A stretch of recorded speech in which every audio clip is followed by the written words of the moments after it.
Hey guys, 2Legit City here. Today in the game of Oxygen Not Included, we're going to be going over the February 2024 Quality of Life update. This is a minor update, adding a couple of buildings, UI changes, performance improvements, bug fixes, and everyone's favorite, new cosmetic skins. But before we dive right in, let's go over the minor changes.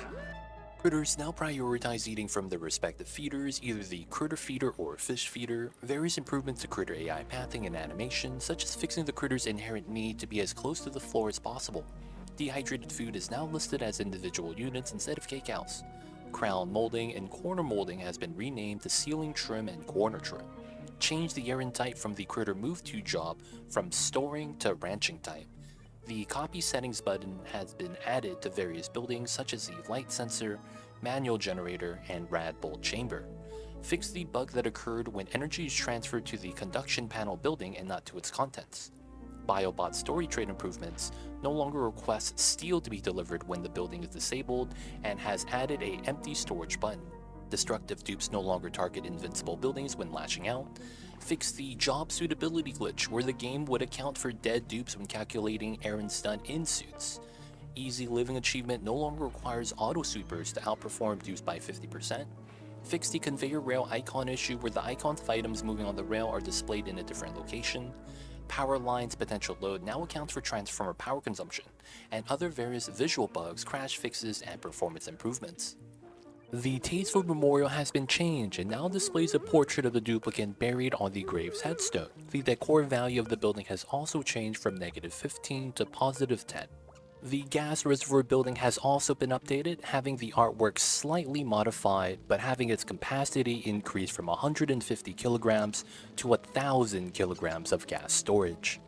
Next, we have the UI changes that I think are great. Improvements all around. Every building has had its UI revamped. The tabs itself have been enlarged slightly and artwork has been added, while the information on these tabs have been slightly reorganized to be more concise.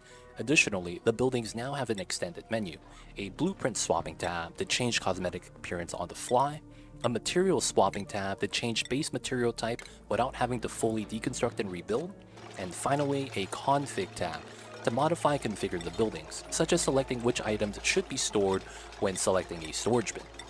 Lastly, we have the new buildings, all of which are in the ranching category. A new critter condo for airborne critters. This is the missing variation for the critter condos, and I'm happy to have it.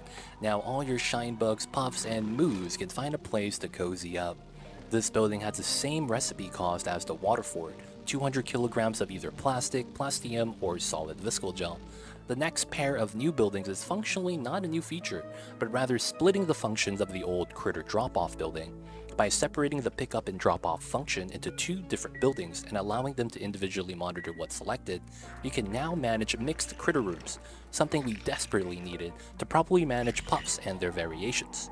What that means is that each building only checks and counts critters that are selected and can work together additively.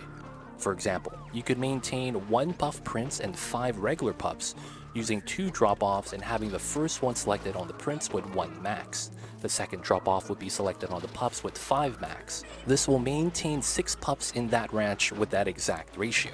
Another slight change is how auto-wrangling works now. There is no longer a auto-wrangle checkbox, and it instead always on when using the critter pickup building. If a critter pickup is set to 8 out of 8, and a ninth critter appears of the same type in the same room, it will be auto-wrangled. However, if the ninth critter is a different species not selected on the pickup, it will not be auto-wrangled.